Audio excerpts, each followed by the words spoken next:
শুরুটা করতে হবে এখান থেকে, যে আজকে থেকে নিয়াত করতে হবে যে আগামী যতদিন আল্লাহ পাক যত বছর যত যুগ আমাকে পৃথিবীতে বাঁচিয়ে রাখবেন তার প্রত্যেকটা দিন আমি এই সুন্নাহর উপর আমল করার চেষ্টা করব ইনশাআল্লাহ। যদি পারি না পারি সেটা পরের ব্যাপার, আগে নিয়াত থাকবে আমি আমার জীবনের শেষ দিন পর্যন্ত এভাবেই এই পদ্ধতিতে আমল করে যাওয়ার চেষ্টা করব ইনশাআল্লাহ তাআলা। শুরুটা করতে হবে এখান থেকে যে আজকে এশার নামাজ যখন হয়ে যাবে, এশার নামাজ এখানে হয় হয়তোবা 9টায় বা 9:15, প্রত্যেকটা মসজিদে এভাবেই হচ্ছে, 9টায় হোক আর 9:15তেই হোক আমরা এশার নামাজ জামাতে পড়ার চেষ্টা করবো ইনশাআল্লাহ তাআলা। জামাতে নামাজ পড়ার পরে বাসায় গিয়ে খাওয়া দাওয়া করেই ঘুমিয়ে পড়তে হবে। আজকে থেকে আমাদের ট্রেনিং শুরু, কিভাবে আমি আমার জীবনের পুরো বিষয়টাকে ইবাদত হিসেবে কাটাবো, এটা ট্রেনিং শুরু হবে এখান থেকে, এশার নামাজের পর থেকে।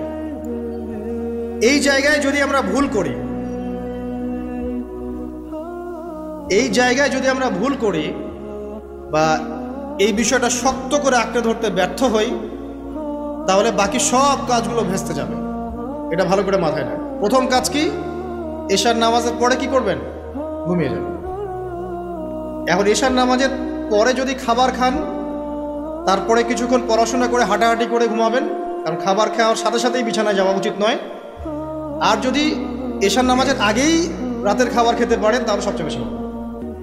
এইটাই সুন্নহসম্মত, এশার নামাজের আগেই রাতের খাবার খেয়ে ফেলা, মাগরিব থেকে এশার মধ্যেই রাতের খাবার খেয়ে ফেলা, তারপরে মসজিদে এসে নামাজ পড়ে বাসায় গিয়ে ঘুমানো, এটা সবচেয়ে বেস্ট। এখন ঘুমানোর আগে কি করবেন? ঘুমানোর আগে আপনি প্রথমত পড়বেন আয়াতুল কুরসি। আয়াতুল কুরসি কোনটা? আল্লাহু লা ইলাহা ইল্লা হুয়াল হাইয়ুল কাইয়্যুম লা তা'খুযুহু সিনাতুন ওয়া লা নাওম, এখান থেকে লাহু মা ফিস সামাওয়াতি ওয়া মা ফিল আরদি মান যাল্লাযী ইয়াশফা'ু ইনদাহু ইল্লা বিইذনিহি ইয়া'লামু মা বাইনা আইদিহিম ওয়া মা খালফাহুম ওয়া লা ইউহিতুনা বিশাইইন মিন ইলমিহি ইল্লা বিমা শা'a ওয়াসি'a কুরসিয়ুহু সামাওয়াতি ওয়াল আরদ ওয়া লা ইয়াউদুহু হিফযুহুমা ওয়া হুয়াল আলিয়্যুল আযীম। সূরা বাকারার আয়াত নাম্বার 255, সূরা বাকারার আয়াত নাম্বার 255 হচ্ছে আয়াতুল কুরসি। ঘুমানোর আগে আয়াতুল কুরসি পড়বেন বিছানায় গিয়ে। তারপরে সূরা বাকারার শেষের 3টা আয়াত পড়বেন। সূরা বাকারার শেষের 3টা আয়াত, লিল্লাহি মা ফিস সামাওয়াতি ওয়া মা ফিল আরদ, এখান থেকে শুরু করে ফানসুরনা আলাল কওমিল কাফিরিন পর্যন্ত এই শেষের 3টা আয়াত অবশ্যই পড়বেন। ঘুমানোর আগে যে ব্যক্তি আয়াতুল কুরসি পড়বে, আল্লাহর পক্ষ থেকে একজন ফেরেশতা তার কাছে থাকবে সারা রাত। এই ফেরেশতা ওই ব্যক্তিকে পাহারা দিবে ইনশাআল্লাহ, কোনো বিপদ আপদ তাকে স্পর্শ করবে না ইনশাআল্লাহ তাআলা। রাতের বেলা অনেক বিপদ হতে পারে, চুরি হতে পারে, ডাকাতি হতে পারে, তারপরে আপনার দুষ্ট জিন শয়তান উৎপাত করতে পারে, এছাড়া আপনার জাদুবিদ্যার কাজ হয় রাত্রেবেলা, মানুষ এগুলো করতে পারে, কুফরি কালাম করতে পারে, ক্ষতিকর প্রাণী আপনাকে কামড় দিতে পারে, অনেক কিছু হতে পারে। আপনি তো ঘুমের মধ্যে আছেন, আপনি জানেন না কি হচ্ছে।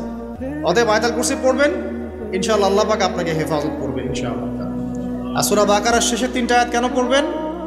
কারণ নবী সাল্লাল্লাহু আলাইহি ওয়াসাল্লাম বলেছেন, রাতের বেলা সূরা বাকারার 3টা আয়াত যে ব্যক্তি পড়বে, সারা রাত যদি আপনি নফল নামাজ পড়তেন যে নেকি হতো, এই 3 আয়াত পড়ার মাধ্যমে সেই নেকি হয়ে যাবে ইনশাআল্লাহ। ঠিক আছে? সারা রাত ধরে নফল নামাজ পড়া কি কষ্টকর না?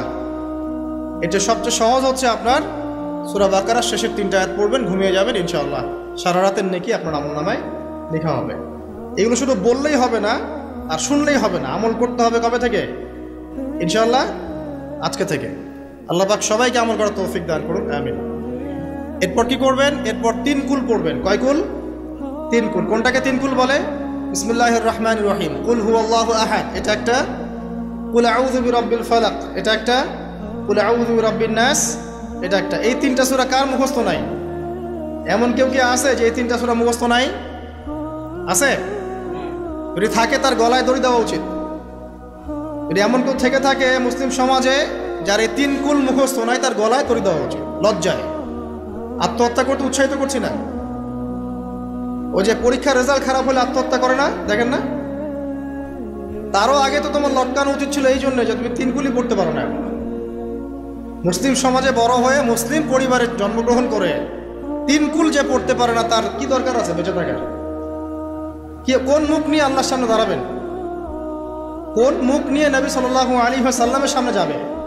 ইয়া রাসূলুল্লাহ, আপনার উপরে পুরো 30 পারা কোরআন নাযিল হয়েছিল, আমি 3 কুলি মুখস্থ করতে পারি নাই, আমার জন্য সুপারিশ করেন। এই কথা কোন মুখ নিয়ে বলতে যাবে? তবে কোরআন একটা কিতাব, আলহামদুলিল্লাহ। একজন হিরোইন খোরও দেখবেন সূরা ফাতিহা পড়তে পারে, তাই না? একজন হিরোইন খোরকেও দেখবেন সূরা ফাতিহা বলতে পারে। কোরআনের মুজিজা, সবার মনের মধ্যে আল্লাহ পাক কোরআন ঢুকিয়ে দিবেন। তবে চেষ্টা থাকতে হবে না, চেষ্টা করতে হবে। বাচ্চাদেরকে শেখান, বাচ্চাদেরকে লাড়া লাপ্পা না শিখিয়ে বাচ্চাদেরকে ভালো কিছু শেখান। নাহলে এইসব সন্তানরা, এইসব যুবক যুবতীরা বড় হয়ে যে ফিল্ম স্টারদের পিছনে দৌড়াবে, পর্ন স্টারদের পিছনে দৌড়াবে। বিদেশ থেকে কোনো মেয়ে যদি বাংলাদেশে আসে নাচতে, এদেরকে দেখতে টিকিট কাটতে যাবে 12,000 15,000 টাকা দিয়ে। সুসন্তান মানুষ করে যান, কুলাঙ্গার প্রজন্ম জন্ম দিয়ে কি দরকার? এর চেয়ে বাচ্চা নেওয়ারই দরকার নাই। যদি বাচ্চা কাচ্চা এভাবেই মানুষ করবেন তাহলে নেওয়ারই দরকার নাই ভাই। বন্ধা থাকেন, বিয়েই করার দরকার নেই আপনার। বাচ্চা তো মানুষ করতে পারছেন না। আল্লাহ পাক আমাদেরকে বোঝার তৌফিক দেন। 3 কুল পড়ে ঘুমাবেন। 3 কুলের মধ্যে একটা সূরা ইখলাস, একটা সূরা ফালাক, একটা সূরা নাস। কি হবে এটা পড়লে? নবী সাল্লাল্লাহু আলাইহি ওয়াসাল্লাম বলছেন দৃশ্য বা অদৃশ্য, মানে যা দেখা যায় যা দেখা যায় না, এই দৃশ্য অদৃশ্যের জগতের কোনো ক্ষতি তাকে স্পর্শ করবে না। প্রোটেকশন, আল্লাহর পক্ষ থেকে প্রোটেকশন। আর এটা যখন রাতে পড়বেন তখন এভাবে পড়বেন।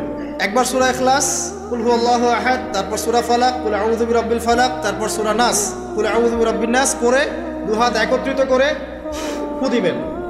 দিয়ে মাথা থেকে নিয়ে এভাবে, পুরো মাথা থেকে নিয়ে পুরো বডি এভাবে মাসাহ করবেন, এভাবে। ঠিক আছে? এটা 3 বার করবেন, একবার না। একবার করবেন, আরেকবার, 3 বার। এরপরে পড়বেন সূরা কাফিরুন। কোন সূরা? কুল ইয়া আইয়ুহাল কাফিরুন লা আ'বুদু মা তা'বুদুন। এই সূরাটা পড়বেন লাকুম দীনুকুম ওয়ালিয়া দীন পর্যন্ত। কি হবে? আল্লাহর রাসূল সাল্লাল্লাহু আলাইহি ওয়াসাল্লাম বলছেন যে রাতের বেলা ঘুমানোর আগে কেউ যদি সূরা কাফিরুন তেলাওয়াত করে ঘুমিয়ে যায়, আল্লাহ পাক ওই ব্যক্তিকে শিরকের পাপ থেকে মুক্ত রাখবে ইনশাআল্লাহ। আমি অনেক লেকচারে বলেছি, আবার বলছি যে যত মানুষ জাহান্নামে যাবে, হাজারে যে 999 জন মানুষই জাহান্নামে যাবে, তাদের আমলনামার মূল পাপটা হচ্ছে শিরক। কথা বুঝতে পারছেন? এই যে হাজারে যে পুরো 99% মানুষ জাহান্নামে যাচ্ছে, এটা তো হাদিস। তার মধ্যে যারা জাহান্নামে যাবে তাদের আমলনামায় সবচেয়ে কমন যে পাপটা থাকবে সেটা হলো কি? শিরকের পাপ। কারণ শিরক ছাড়া আল্লাহ পাক যে কোনো পাপ তওবা করলেই যাকে ইচ্ছা মাফ করে দিতে পারেন। শিরকরত অবস্থায় কোনো মানুষ যদি মারা যায় তাহলে সে ব্যক্তি জাহান্নামে যাবে, এটাই চূড়ান্ত। ইল্লা মাশাআল্লাহ। তো সূরা কাফিরুন যদি আপনি তেলাওয়াত করেন, আল্লাহ পাক আপনাকে শিরক থেকে বাঁচাবেন। শিরক সম্পর্কে বিস্তারিত জানার জন্য আপনি পড়েন কিতাবুত তাওহীদ। কোন বই? কিতাবুত তাওহীদ। এই বইটাকে পড়েন, দেখবেন এখানে শিরকের সমস্ত বিষয়গুলো লেখা আছে। কোন কোন কাজ করলে শিরক হয়, কোন কোন কথা বললে শিরক হয়, কি চিন্তা করলে শিরক হয়। মনে রাখেন, এই যুগে সবচেয়ে বেশি যে পাপে মানুষ ডুবে আছে এটা হলো শিরকের পাপ। শুধু শিরক নিয়ে আমি আলাদা লেকচার দিব ইনশাআল্লাহ, কারণ এখন শিরকের আলোচনা শুরু করলে আর প্রোডাক্টিভ মুসলিম আলোচনা করতে পারবো। এটা এত ডিটেলস একটা সাবজেক্ট। মনে রাখবেন, শিরক চিন্তায় হয়, কথায় হয় এবং কাজে হয়। এই 3 শ্রেণীর শিরকের বিস্তারিত বিবরণ দেওয়া আছে কিতাবুত তাওহীদ নামের একটা বই। বাজারে কিনতে পাওয়া যায়, পড়ে দেখবেন। আর কি? রাতের বেলা শোয়ার আগে পড়বেন 33 বার সুবহানাল্লাহ, 33 বার আলহামদুলিল্লাহ এবং 34 বার আল্লাহু আকবার। আল্লাহর পক্ষ থেকে আপনার শরীরে শক্তি আসবে। এটা যারা নিয়মিত আমল করে, আল্লাহর পক্ষ থেকে তাদের শরীরে শক্তি আসে। হ্যাঁ, কারণ এইটা রাসূল সাল্লাল্লাহু আলাইহি ওয়াসাল্লাম কাকে শিখিয়ে দিয়েছেন? তার মেয়ে ফাতিমা রাদিয়াল্লাহু আনহাকে। ফাতিমা রাদিয়াল্লাহু আনহা এবং আলী রাদিয়াল্লাহু আনহু, তারা দুজন গিয়েছেন আল্লাহ রাসূলের দরবারে। গিয়ে বলেছেন, আমাদেরকে একজন দাসী বা দাস দিন। বাসার অনেক কাজ আমরা করতে পারি না, লাগে না কাজের মানুষ। নবী সাল্লাল্লাহু আলাইহি ওয়াসাল্লাম বলছেন যে আমি কি তোমাদেরকে এমন কিছু শিখিয়ে দিব যেটা তোমাদের এই দাসের অভাব পূরণ করে দিবে, প্রয়োজন হবে না? অবশ্যই শিখিয়ে দিন। তখন নবীজি শিখালেন সাল্লাল্লাহু আলাইহি ওয়াসাল্লাম যে ঘুমানোর আগে 33 বার সুবহানাল্লাহ পড়বে, 33 বার আলহামদুলিল্লাহ এবং 34 বার আল্লাহু আকবার। তোমাদের দাসের প্রয়োজন হবে না ইনশাআল্লাহ। তোর ব্যাখ্যায় অনেক ওলামায়ে কেরাম বলেছেন যে এটা নিয়মিত আমল করতে থাকলে রোগ ব্যাধি কম হয়, শরীরে শক্তি আসে, এনার্জি বাড়ে, আপনি নিজের কাজ নিজেই করতে পারবেন ইনশাআল্লাহ আযজা ওয়া জাল্লা। আসুন সামনে যাই। এরকম ঘুমানোর আরও বেশ কিছু আমল আছে, আমি অল্প কয়েকটা বললাম, এগুলোই করা শুরু করেন, আল্লাহ তৌফিক দান করুন। আর যদি পারেন ওযু করে ঘুমাতে পারলে আরও বেশি ভালো হয়। এবার আপনি ঘুমাচ্ছেন ডান কাত হয়ে, কি পড়বেন এই সময়? আল্লাহুম্মা বিসমিকা আমুতু ওয়া আহইয়া, আলহামদুলিল্লাহ, দোয়া সবার মুখস্থ আছে। এবার ঘুমান। এই যে ঘুমাচ্ছেন আপনি 3 ঘন্টা বা 4.5 ঘন্টা বা 6 ঘন্টা, আপনার এই পুরো ঘুমটা হবে ইবাদত ইনশাআল্লাহ। এবং পবিত্র অবস্থায় ঘুমানোর অভ্যাস করতে থাকলে আল্লাহর পক্ষ থেকে আপনি সত্য স্বপ্ন দেখতে পারেন। এখনকার সায়েন্স এগুলা বিশ্বাস করে না, আর এই সায়েন্সকে নিয়ে আমার কোনো মাথা ব্যথাও নাই, কারণ এই আজকে একটা কথা বলে কালকে একটা কথা বলে, ঠিক আছে? তো আল্লাহর পক্ষ থেকে আপনি সত্য স্বপ্ন দেখতে পারেন। ইউসুফ আলাইহিস সালাম জেলখানায় বন্দী, সূরা ইউসুফ পড়ে দেখেন। তখন কয়েদিদের মধ্যে 2 জন স্বপ্ন দেখেছে। একজন স্বপ্ন দেখছে তার মাথার উপরে রুটি, উপর থেকে পাখি এটা ঠোকরে কি করছে, খেয়ে নিয়ে চলে যাচ্ছে। আরেকজন স্বপ্ন দেখেছে যে সে শরাব পান করাচ্ছে একজনকে, আছে না সূরা ইউসুফে? তো ইউসুফ আলাইহিস সালাম বললেন যে যার মাথা থেকে পাখি ঠোকরায় খেয়ে নিচ্ছে খাবার, তাকে শুলদণ্ড দেওয়া হবে, আর যে শরাব পান করাচ্ছে সে অতি শীঘ্রই মুক্ত হয়ে যাবে, জেল থেকে ছাড়া পেয়ে যাবে। কয়েকদিন পর তাই হলো। এই যে স্বপ্ন যারা দেখেছে এরা কি মুসলিম? এই স্বপ্ন যারা দেখেছে এরা কিন্তু মুসলিম না। ইউসুফ আলাইহিস সালাম মুসলিম, তিনি আল্লাহর নবী, তিনি স্বপ্নের ব্যাখ্যা করছেন, কিন্তু এখানে একজন অমুসলিমের স্বপ্ন সত্য হয়েছে। একজন অমুসলিমকে আল্লাহ পাক স্বপ্ন দেখাতে পারেন, দলিল আছে কোরআনে। সত্য স্বপ্ন বলে একটা বিষয় আছে, যেটার জন্যে অবশ্যই আল্লাহর পক্ষ থেকে নূর দরকার, স্বচ্ছ একটা মন দরকার, কলবুন সালিম দরকার, বেশি বেশি আমল দরকার, হ্যাঁ, আধ্যাত্মিকত্ব দরকার, আল্লাহর মারিফত দরকার, তারপরে ইনশাআল্লাহ সত্য স্বপ্নের প্রশ্ন আসবে। সারাদিন টিভি দেখে, গান সিরিয়াল দেখে, গালিগালাজ করে, গীবত তহমত করে, খোঁচাখুচি করে, চুলাচুলি করে, এদের সাথে সত্য স্বপ্নের কি সম্পর্ক? এদেরকে তো শয়তান স্বপ্ন দেখাবে। কথা বুঝতে পারছেন না?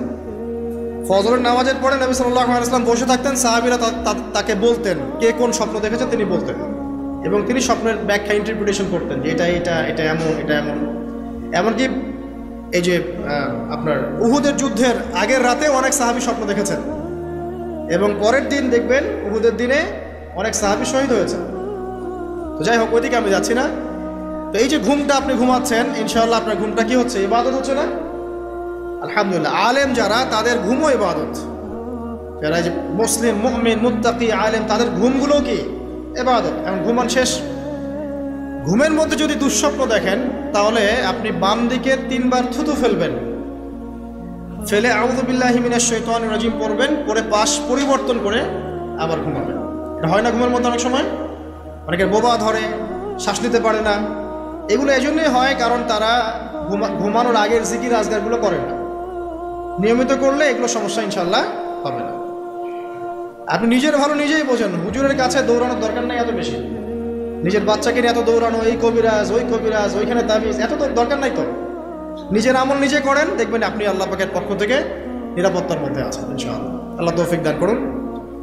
এরপরে ঘুম থেকে উঠলেন, চেষ্টা করব আমরা ঘুম থেকে ওঠার কয়টার সময়? 5টায় যদি ফজরের নামাজ হয় বা 4:30টায় যদি ফজরের নামাজ হয়, মিনিমাম 4টায় উঠতে হবে। কয়টায়? 4টায়। এই জন্য যদি অ্যালার্ম দেন ঘড়িতে, অ্যালার্ম দিবেন প্রত্যেক 1.5 ঘন্টা পর পর। মনে করেন যে আপনি 1.5 ঘন্টা ঘুমাতে যাচ্ছেন, তাহলে 1.5 ঘন্টা পরে অ্যালার্ম সেট করবেন, অথবা 3 ঘন্টা পর, অথবা 4.5 ঘন্টা, অথবা 6 ঘন্টা, মানে 1.5 ঘন্টার গুণিতক দিয়ে আপনি অ্যালার্ম সেট করবেন, দেখবেন উঠতে পারবেন খুবই ইজিলি। এতে 1.5 ঘন্টায় আপনার ঘুমের সার্কেলটা পূর্ণ হয়। একটা ঘুমের সার্কেল পূর্ণ হতে আমাদের মাথায় তো রেস্টের দরকার আছে, এটা পূর্ণ হতে 1.5 ঘন্টার মতো সময় লেগে যায়। তো এটা একটা ট্রিক বললাম আপনাদেরকে, আপনি করতে পারেন, উপকৃত হবেন ইনশাআল্লাহ। তো ফজরের নামাজের মিনিমাম আধা ঘন্টা আগে আমাদেরকে ওঠার অভ্যাস করতে হবে। এই যে ঘুমটা ভাঙলো, ভাঙার সাথে সাথে কি করব? ভাঙার সাথে সাথে আল্লাহ শুকরিয়া, আলহামদুলিল্লাহিল্লাযী আহইয়ানা বা'দা মা আমাতানা ওয়া ইলাইহিন নুশুর। ব্যাস, এই যে ইবাদত হয়ে গেল। এবার আপনি আরেকটা দোয়া পড়বেন, এটা শিখে নেন। আপনি পড়বেন লা ইলাহা ইল্লাল্লাহ ওয়াহদাহু লা শারীকা লাহু লাহুল মুলকু ওয়া লাহুল হামদ ওয়া হুয়া আলা কুল্লি শাইইন কাদির সুবহানাল্লাহ আলহামদুলিল্লাহ ওয়া লা ইলাহা ইল্লাল্লাহ ওয়াল্লাহু আকবার লা হাওলা ওয়ালা কুওয়াতা ইল্লা বিল্লাহ আল্লাহুম্মা ইগফিরলি। এটা পড়ার পরে হাত তুলে দোয়া করেন, যা দোয়া করবেন তাই পাবেন ইনশাআল্লাহ। এটা জানতেন না? তো এই দোয়াটা হচ্ছে দোয়া কবুলের অস্ত্র। ঘুম থেকে ওঠার পর যদি এই দোয়াটা করে দোয়া করেন ইনশাআল্লাহ দোয়া কবুল হয়ে যাবে ইনশাআল্লাহ। আমাদের জীবনে চাওয়া পাওয়ার কি অভাব আছে? প্রচুর চাওয়া পাওয়া।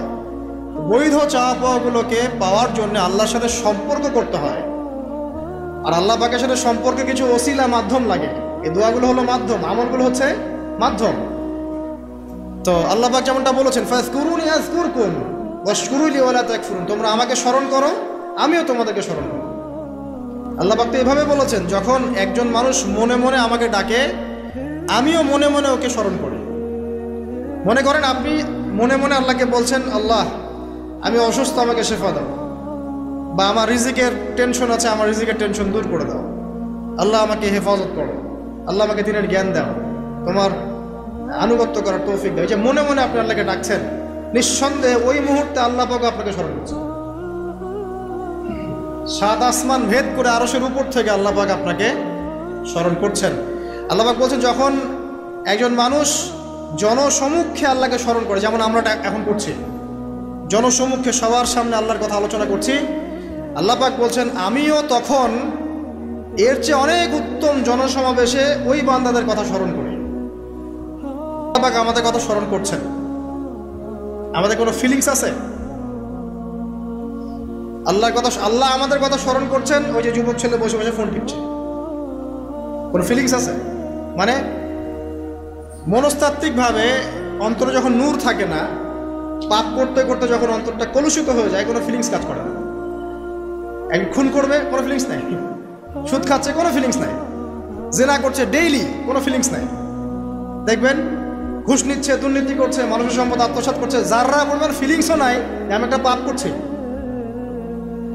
কখন এরকম হয় জানেন? যখন এক কথায় যখন মানুষ পাপ করতে করতে করতে করতে, এই যে কলব বলে একটা কথা আছে, এই কলবের উপরে কালো কুৎসিত একটা মরিচা পড়ে যায়, তখন আর ফিলিংস কাজ করে না। তো ফিলিংস কাজ করানোর বুদ্ধি কি? 2টা বুদ্ধি আছে। এক, বেশি বেশি কোরআন তেলাওয়াত করা, তাহলে অন্তরের মরিচা দূর হয়ে যাবে ইনশাআল্লাহ। আর 2 হচ্ছে বেশি বেশি মৃত্যুর কথা স্মরণ করা, তাহলে মনের মধ্যে যে কালিমাগুলো আছে আস্তে আস্তে দূর হবে ইনশাআল্লাহ। মৃত্যুর কথা কে স্মরণ করে? এখন মানুষ তো চলাফেরা করে এমনভাবে যে কোনোদিন মরবেই না। কে স্মরণ করে? যে টেবিলের তল দিয়ে ঘুষ নিচ্ছে ও স্মরণ করে মৌতের কথা? যে মেয়েটা বোরখা পরে যে ডেটিং করে বেড়াচ্ছে, জেনা করে বেড়াচ্ছে, ও কি মৃত্যুর কথা স্মরণ করে? যে ছেলেটা এখনকার যুব সমাজের বেশিরভাগই মাদকের সাথে সম্পৃক্ত, গার্লফ্রেন্ড বয়ফ্রেন্ড অ্যাফেয়ার্সে আছে, হ্যাঁ, টিকটক প্রজন্ম, আড্ডাবাজি করে সময় কাটায়, গুন্ডামি করে, মাস্তানি করে, এর মৌতের কোনো ফিকির আছে? একজনকে বড় দায়িত্ব দেওয়া হয়েছে, সবার সম্পদ লুটপাট করে খাচ্ছে, এর মৌতের ফিকির আছে নাকি? এর মধ্যে ফেরাউনি চেতনা এসেছে, আনা রব্বুকুমুল আলা, আমি মহান রব, আমি তোমাদের মহান রব। ওদের মধ্যে ওই চেতনা কাজ করছে যে সূরা মুমিনুনে যেটা বলা আছে যে আমরা এখানেই জন্ম নেই, এখানেই মারা যাই, আমরা পুনরুত্থিত হব না। ইন হিয়া ইল্লা হায়াতুনা দুনিয়া নামুতু ওয়া নাহইয়া ওয়া মা নাহনু বিমাবউসিন, আমরা এই দুনিয়াতেই বাঁচি, দুনিয়াতেই মরি, আমাদের কোনো পুনরুত্থানের কিছু নাই। এদের চেতনা এমন। কে ফিকির করে মত? অথচ আপনি দেখছেন যে প্রতিনিয়তই কোনো কারণ ছাড়াই মানুষ নাই, কোনো কারণ লাগে না। এখন তো কারণ ব্যাখ্যা করতে আমরা পছন্দ করি, এই কারণে ওইটা হয়েছে, ওই কারণে এটা হয়েছে। এটাকে বলে কার্যকারণ তত্ত্ব। দর্শনের ভাষায় কি বলে? কার্যকারণ তত্ত্ব। এটা আপনারা ফিলোসফি পড়লে বুঝবেন। প্রত্যেকটা কাজের পিছনে একটা কারণ থাকে, আমরা কারণটা সার্চ করি বেশি। এখন কারণ ছাড়াই মানুষ ডেড। এই যে যাচ্ছে, উপরে একটা সুন্দর করে বড় একটা পাথর ঝুলছে, সব পাস হয়ে যাচ্ছে ওখান থেকে। মানে রাস্তায় কাজ চলছে, উপরে আবার একটা ঝুলছেও, আর মানুষ আবার অন্যিস দিয়ে যাতায়াতও করছে। তো যারা রাখছে ওদের ইন্টেলেকচুয়াল অবস্থা চিন্তা করেন, আর যারা আমরা তল দিয়ে যাচ্ছি তারও অবস্থা চিন্তা করেন। বুদ্ধিভিত্তিকভাবে আমরা কোন জায়গায় চিন্তা করেন? মানে মানুষ বিজি রোড দিয়ে যাচ্ছে, ওখানেই কাজ হচ্ছে, আবার যেখানে কাজ হচ্ছে দেখছি সেখানে আমরাও আবার তল দিয়ে যাচ্ছি। সবাই পাস হয়ে গেল, যাদের তাকদিরে লেখা ছিল মৌত একদম মুহূর্তের মধ্যে শেষ। কি কারণ ব্যাখ্যা করবেন? কোনো সায়েন্স দিয়ে ব্যাখ্যা করতে পারবেন? পারবেন না। ওই ময়মনসিংহে ওই যে মহিলারা যাচ্ছে, ট্রাক মেরে দিয়ে চলে গেল, মহিলার পেট থেকে বাচ্চা পেট ফেটে বাচ্চা বের হয়ে গেল, বাচ্চা জীবিত, মা ডেড। সায়েন্স দিয়ে ব্যাখ্যা করতে পারবেন? এটাই তাকদীর। একেই বলে তাকদীর, যেটাকে সায়েন্স দিয়ে ব্যাখ্যা করা যায় না, বিজ্ঞান দিয়ে ব্যাখ্যা করা যায় না। এরকম ঘটনা কত ঘটছে অহরহ। দুজন বসে আছে, হাজব্যান্ড ওয়াইফ, হাজব্যান্ডের যাওয়ার কথা, হাজব্যান্ড ওয়াইফের গাড়িতে বসছে আর ওয়াইফ হাজব্যান্ডের গাড়ি ড্রাইভ করছে। আর এই হাজব্যান্ডের দুশ্মন যে ছিল সে টার্গেট করেছিল যে ওই লোকটাকে গুলি করে মারবে রাস্তায়। যেহেতু ওয়াইফ হাজব্যান্ডের গাড়ি ড্রাইভ করছে, রাস্তায় ওয়াইফ ডেড, হাজব্যান্ড জীবিত। তাকদীর। তো তাকদীরকে কি আপনি এই ভাগ্যটা কি আপনি সায়েন্স দিয়ে ব্যাখ্যা করতে পারবেন? সম্ভব? তো অহরহ এরকম মৌতের ঘটনা ঘটছে। তারপরেও দেখবেন যুবকদের এই বিলাসিতা, এই মানে আড্ডাবাজি, মেয়েদের পিছনে ঘোরা, এই যে মাদক সেবন করা, টিকটক করা, বুদ্ধি প্রতিবন্ধী প্রজন্মের মতো, এগুলো থামছে না। কোনো শিক্ষাই তারা নিতে যাচ্ছে না। দেখ বয়স হয়ে গেছে, অনেক বয়স, দেখবেন ওই যে চায়ের দোকানে বসে ক্যারাম খেলছে, বুড়া মানুষ, তার হায়াতের কতদিন বাকি আছে আল্লাহ ভালো জানেন।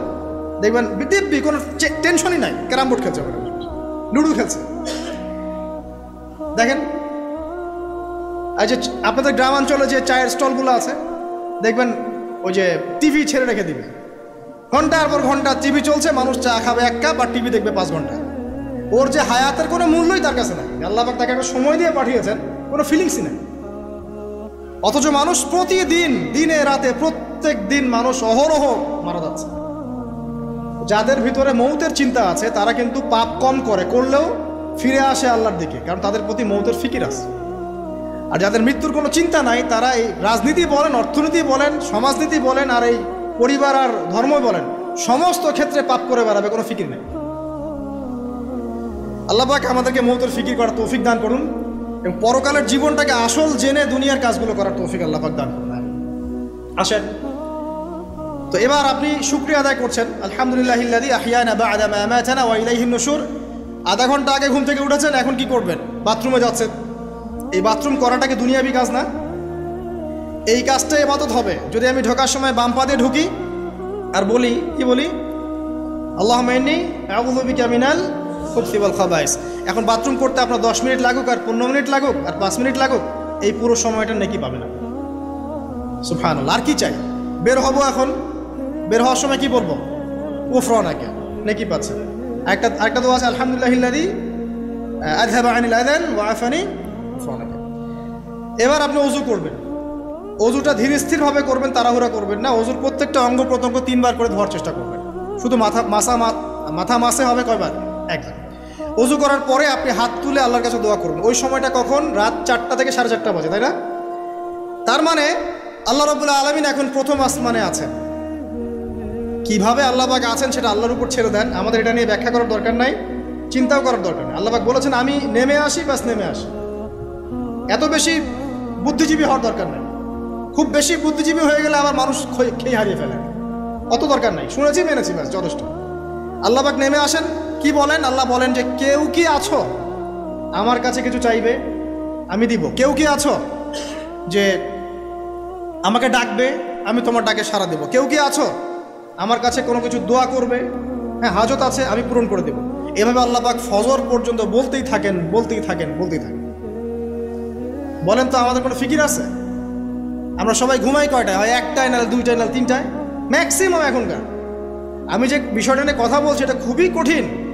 9টা থেকে 10টার মধ্যে বা 11টার মধ্যে ঘুমাতে হবে, এটা খুবই কঠিন বিষয় এখনকার জেনারেশনের কাছে। এর জন্য প্রথম যে কাজটা সেটা হলো রাত্রেবেলা স্মার্টফোন আর চালানো যাবে। এশার নামাজ শেষ, ফোন একদম ডয়ারে লক করে রাখতে হবে। কিচ্ছু করার নাই। এটা না করতে পারলে আপনি ঘুমাতে পারবেনই না। এবং এরপর দিনে আসছি, তখন বলছি দিনে কিছু কাজ আছে। দিনের কাজগুলো যদি আমরা ঠিকঠাক মতো করি তাহলে রাতে তাড়াতাড়ি ঘুম আসবে ইনশাআল্লাহ। যদি না করি তাহলে ঘুম আসবে না। তো শেষ রাতে আল্লাহ পাক আসমানে নেমে আসেন, প্রথম আসমানে, এবং এই আহ্বান করতে থাকেন। তাই ওই সময় ওযু করার পরেই আপনি হাত তুলে আল্লাহর কাছে দোয়া করা শুরু করেন। আপনার যত চাওয়া পাওয়া আছে আল্লাহর কাছে ঢেলে দেন, ইনশাআল্লাহ আল্লাহ রাব্বুল আলামিন আপনাকে খালি হাতে ফেরাবেন না ইনশাআল্লাহ। আল্লাহ পাক তো এমন করে বলেছেন যে কেউ হাত তুলেছে আল্লাহর কাছে আর আল্লাহ পাক সেটাকে খালি ফিরিয়ে দিবেন, এটাতে আল্লাহ লজ্জা বোধ হয়। কথা বুঝতে পারছেন? আমাদের যাদের অনেক সম্পদ আছে বা সামর্থ্য আছে এবং মন আছে বড়, তাদের কাছে যখন কেউ সাহায্য চায়, আপনার খালি ফিরাইতে লজ্জা লাগে না? আপনার মনে হয় না যে চাইলো এত করে কিভাবে না করে ফিরাই? আছে না এমন মানুষ? আছে না? আসলে দান সৎকা করার জন্য সম্পদ লাগে না, দান সৎকা করার জন্য মন লাগে। কি লাগে? মন লাগে। দেখবেন অনেক কোটিয়াল আছে মানুষ, দান সৎকা করতে পারে না, জাকাতই তো দেয় না, দান সৎকা করবে কি? বাংলাদেশে যত কোটিপতিগুলো আছে সবার থেকে জাকাত নেওয়া শুরু করলে এদেশে কোনো দারিদ্রতা বলে কিছু থাকবে না, ইনশাআল্লাহ থাকবেই না, এটাই বাস্তব। কে উদ্ধার করবে সেই টাকা?